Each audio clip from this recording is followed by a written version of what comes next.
Oke, assalamualaikum warahmatullahi wabarakatuh. Pada kesempatan kali ini di pertemuan kita di riset atau metodologi penelitian, pada kesempatan ini kita akan membahas teknik sampling non-probability sampling.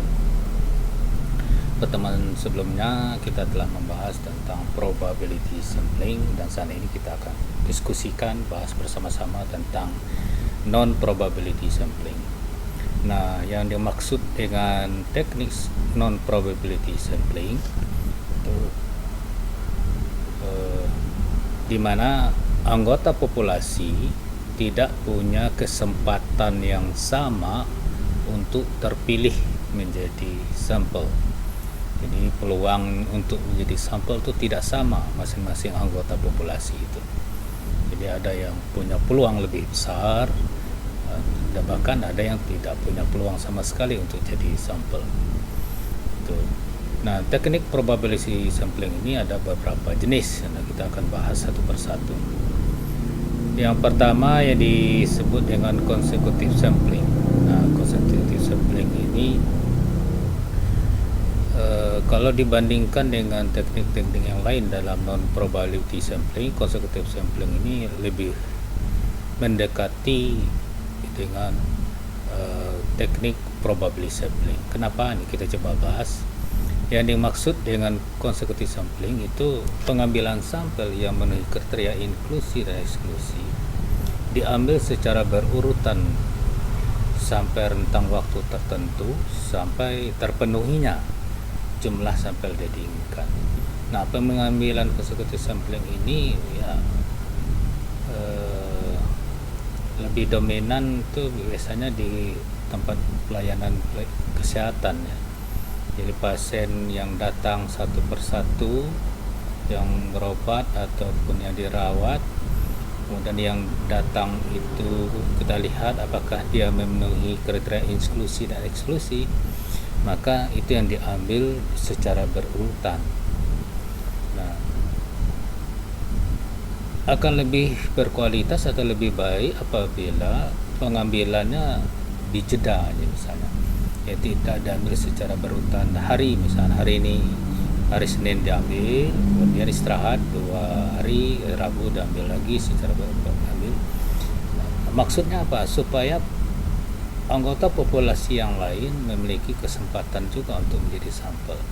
Nah, semakin panjang rentang waktu pengambilan sampel, maka peluang-peluang anggota populasi lain untuk terpilih menjadi sampel itu akan semakin besar juga. Maka kalau rentang waktunya diperpanjang, maka consecutive sampling itu bisa mendekati atau menyamai teknik teknik probability sampling atau random. Nah, ini lebih tepat kalau diterapkan untuk pengambilan sampel yang sasarannya adalah pasien atau masyarakat yang berkunjung ke fasilitas pelayanan kesehatan. Yang kedua ada yang convenience sampling. Ya, ini pengambilan sampel itu berdasar kemudahan dalam mendapatkan sampel. Jadi apa yang mau, nah ini biasanya dominan dilakukan pada penelitian eksperimen yang membutuhkan tenaga-tenaga sukarela, relawan. Ya, nah kalau relawan itu kan tidak semua orang mau, sehingga ditawarkan siapa yang mau, yang kriteria.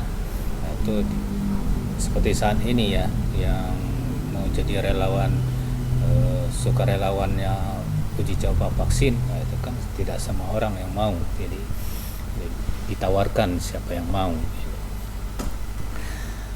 Yang selanjutnya ada yang purposive sampling atau judgmental sampling. Nah, ini pengambilan sampel itu berdasarkan apa yang dikehendaki oleh peneliti yang dirasakan cocok sesuai dengan harapan-harapan atau keinginan yang diinginkan. Nah, kalau ada sesuai dengan kehendak, tentu ada kriteria-kriteria yang ditetapkan oleh sang peneliti untuk mengambil sampel ini. Gitu. Ya, sang peneliti maunya sampel yang bagaimana? Dia tetapkan kriteria-kriterianya, maka dia ambil di tengah populasi untuk dijadikan sampel penelitian. Contohnya untuk penelitian penurunan berat badan, ya, maka yang dipilih adalah orang-orang yang memang berminat untuk menurunkan berat badan. Kalau orang yang tidak berminat menurunkan berat badan, ya nggak mau jadi anggota atau sampel. Kemudian ada yang dimaksud dengan kuota sampling. Kuota sampling ini pengambilan sampel dari populasi yang mempunyai ciri-ciri tertentu yang ditetapkan jumlahnya. Berapa yang diinginkan oleh peneliti, itu ditetapkan kuota sampling. Misalnya ingin 50 sampel lah, ini dicari anggota dari populasi yang memenuhi kriteria ciri-ciri yang telah ditentukan sampai terpenuhinya jumlah atau kuota yang diinginkan. Kemudian yang selanjutnya incidental sampling, ini yang paling populer, yang paling banyak dipakai, itu pengambilan sampel berdasar kebetulan, ya, yang tidak disengaja ketemu dan kebetulan orang itu memenuhi kriteria yang ditentukan, yang diharapkan sebagai sampel, kemudian dia diminta untuk jadi sampel.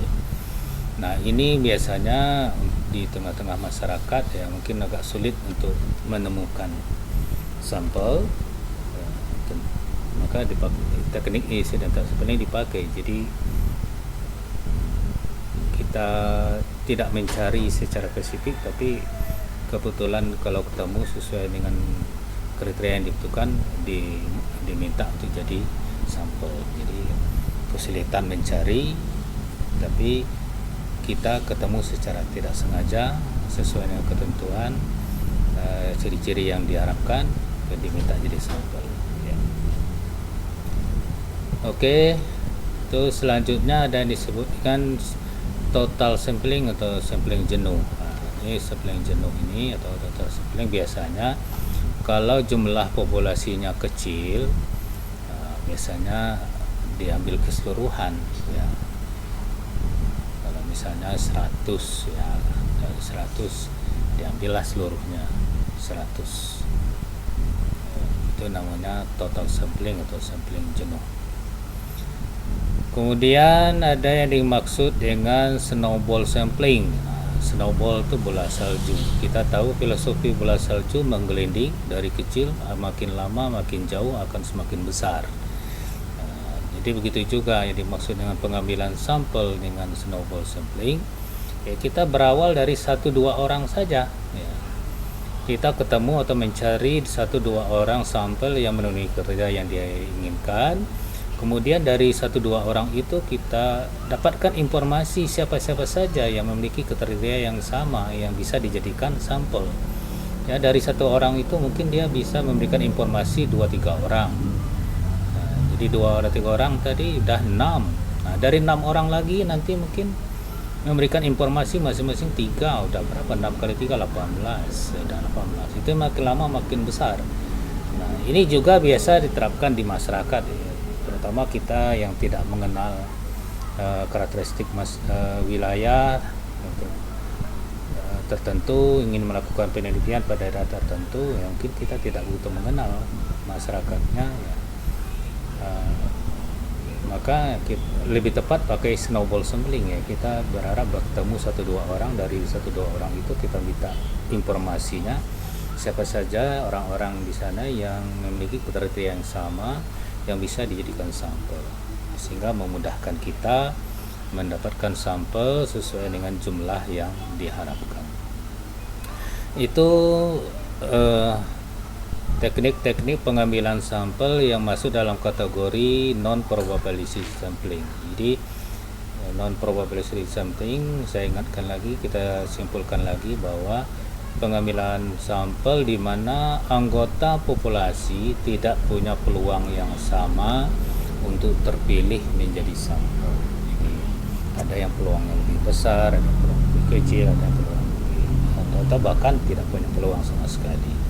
Itu yang membedakan dengan probability sampling, ya. Kalau probability sampling homogen, berarti non probability sampling populasinya heterogen, sehingga perlu teknik-teknik khusus untuk mendapatkan sampel yang sesuai yang diharapkan.